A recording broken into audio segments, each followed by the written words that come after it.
Welcome to Kittle Tree Farm in Ringgold, Georgia. This right here, that's a 4-year-old Murray cypress. Beautiful tree, just 4 years old. This farm, 24 acres of it, a lot older than that. 44 years and running. Now in its 3rd generation of ownership is the Kittle Tree Farm. And yeah, as we gear up for Christmas, this place is booming. You can come here almost anytime, sun up to sundown, 7 days a week, and take home your very own Christmas tree.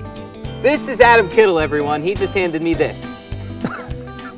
We'll go over why in just a bit. 3rd generation family member at Kittle Tree Farm in Ringgold, Georgia. Is your grandfather, though, that started this, correct? Yes, sir. He planted the first tree in 1978. All the local farmers told my grandfather he was going to lose his farm.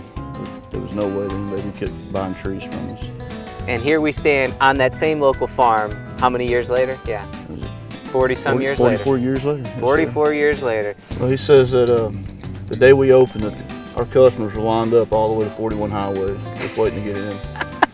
I have a lot of customers that's been coming here since they were 30 years plus. We have little Murrays, we have Carolina Sapphires, and then we have white pine that we grow. Do you have a favorite? I like the Carolinas, they smell better. How big do these guys get?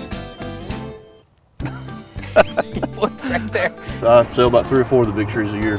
You pull up, hand you your saw, come out here, find your tree, cut it down. Adam, help me out here. What do you like the best here? I like the fatter trees personally. Let's go with the fatter tree. Move as much of that as you can, cut as close to the ground as possible. You got the top? Yes, sir. Do we yell timber? If you want to. Not that type of tree, is it? There we go. I got 10.5-month-old. It's hard to get to the gym. We've cut the tree down.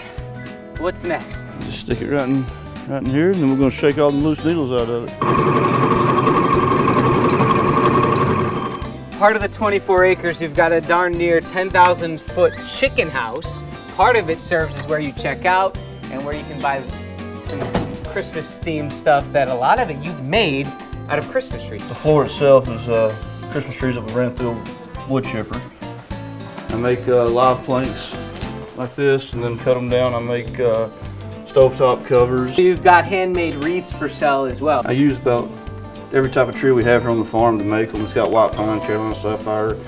They were the first, okay? But there are other tree farms in North Georgia right now, and it's not really a competition, is it? I mean, oh, no, sir.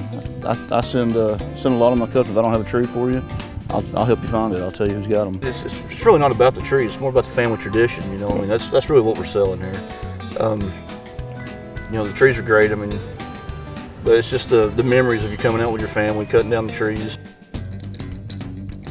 What a sweet family business. Right? Yeah. Yep, from top to bottom. And one thing I noticed, we observed while we were there as people came up, it was like they knew they were going there to pick up a tree again this year, and it was just, hey, go ahead. They've been around for almost 50 years. Yes, really. And they were the first to do so. Yeah. And it's such a cool story if you actually dive into it, because at the time, the grandfather, there was a seminar at their high school, and nobody went to the seminar. So the teachers were like, listen, bring your families. Someone show up to the seminar. We got this guy in to talk about growing trees. Yeah. So that family showed up, and they said, we're going to plant trees. Started the whole thing. Yep. So cool. Right then.